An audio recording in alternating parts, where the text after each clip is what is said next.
Hey, what's going on guys, Garden Shed here and welcome! So as you can see, it's a lovely sunny evening and I've got the Himalayan behind me, and what I thought I'd do today is go through a very quick walk around of all the modifications that I've done. So for those of you that don't know, it is a 2020 Himalayan, so it's Euro 4 compliant, not the Euro 5. So it does have a couple of different bits compared to the early 2020 models. In anticipation of Euro 5, and I'll be going through those shortly. So as I say, this is my 2020 Royal Enfield Himalayan. So if we start at the front, first thing you'll notice is the Headlight Guard, which is a Hitchcock's Headlight Guard, and I bought that for when I take it on green lanes, eventually when it's fully run in, to protect the big headlight from rocks and things like that, and it seems really well made. I have noticed it rattles a little bit. I think it's at the top where the wing catches it, just attaching that, so I want to put like a little sticky plate in just so it stops that noise really, and it'll stop it damaging the headlight guard. So then moving slightly back, you'll see the brush guards here. They're the Royal Enfield ones. Royal Enfield do two versions of the handguards, which they do the brush guards and then the actual handguards themselves. So the brush guards are made entirely of plastic. I quite like them because they're the same colour as the rest of the bike. The other one's big and bulky, and I think they only come in black. The one downside to Royal Enfield's handguards is, and it's their attention to detail as classic as Royal Enfield has. If the bike's on full lock, they hit the screen.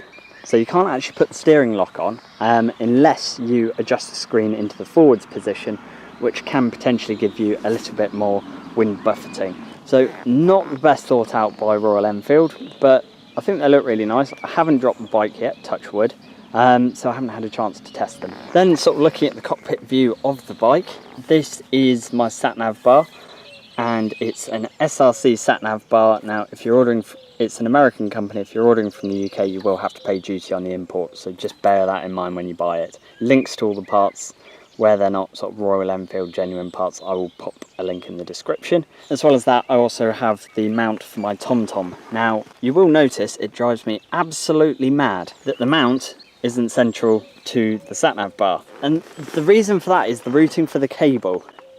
So the cable actually starts underneath the seat, works its way under the tank, goes through the headstock, etc., and it's wired into the battery. Unfortunately, there's a big box on the cable, and there's only one place we can find, because the Himalayan's quite tightly compact underneath its seat and underneath its tank, there's one place that little box halfway along the cable could go.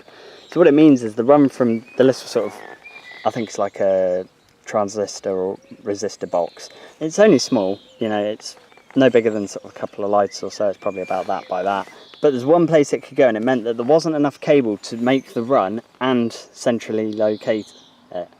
So that is why my sat-nav's offset, and it drives me absolutely mad, as I say. Looking down towards the bottom of the bike, so the engine guards are Royal Enfield, genuine ones, and in hindsight, I probably wouldn't have bought them again. I would have gone for the Jivvy ones, which are slightly closer fitting to the engine, so if you're taking it off-road it's much better for it. But also they mount in 3 positions, so I think they also mount off here and provide support along there. And what it means is, you know, if you've dropped the bike, it's spreading that impact over more points. But unfortunately, they're the ones I've got, so, you know, I'll see if there's any limitations to them as I use them.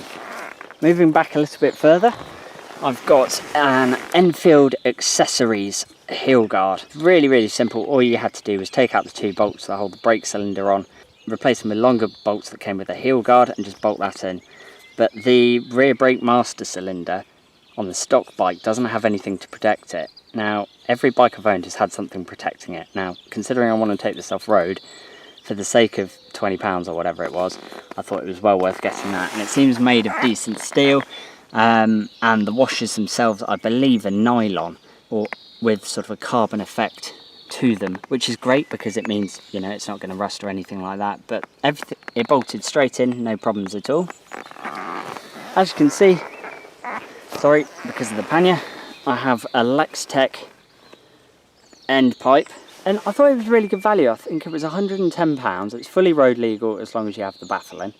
So it meets all regulations and stuff like that. It was £110 for the pipe. So the exhaust makes it sound really nice, you know, how a proper sort of thumping single cylinder should do, without being obnoxiously loud.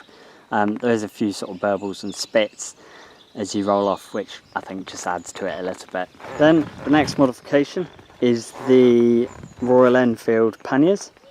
I think they're 23 litres either side, and I actually really like them. I wanted something that was in keeping with the bike. As you can see, they actually sit within the ends of the bars, which is great when filtering. A lot of other boxes, sort of 36 litres and stuff, absolutely dwarf the Himalayan. They seem reasonable quality. The bars seem nice and sturdy. I must admit, I didn't fit these myself. I got Cooper to do it, because you have to relocate the indicators to the rear of the pannier rail. All this sort of mounting thing for them comes in there, and they're basically moved back from just down here. As you can see, I've also fitted an Enfield Accessories blanking plate, fill in the nasty holes that were, you know, quite visible if the panniers weren't on the bike. I don't ride a huge amount with panniers, so at the moment I have no plans to add a top box. At the beginning of the video, I did mention there are a couple of changes that's different to my Himalayan compared to the early 2020s and the 2021s. So most notably is the side stand shorter, so the bike actually sits over properly. There has been an issue certainly with earlier Himalayans and the 2021s where people are fitting shorter side stands because it's very easy for the bike to topple over. It was a little bit too long. The other difference that is noticeable is mine has blue backlit LEDs, whereas earlier models have sort of a reddy orange. However, because mine is a 2020 and not Euro 5, it does not have selectable ABS. But Royal Enfield, since saying they weren't going to bring it to the UK, have changed their mind. Euro 5 2021 models will have selectable ABS on the rear. If you have any questions or anything like that, then please let me know down below. I'll try and answer them as best I can do, and there'll be links in description to all the parts. But anyway, thank you ever so much for watching, and take care.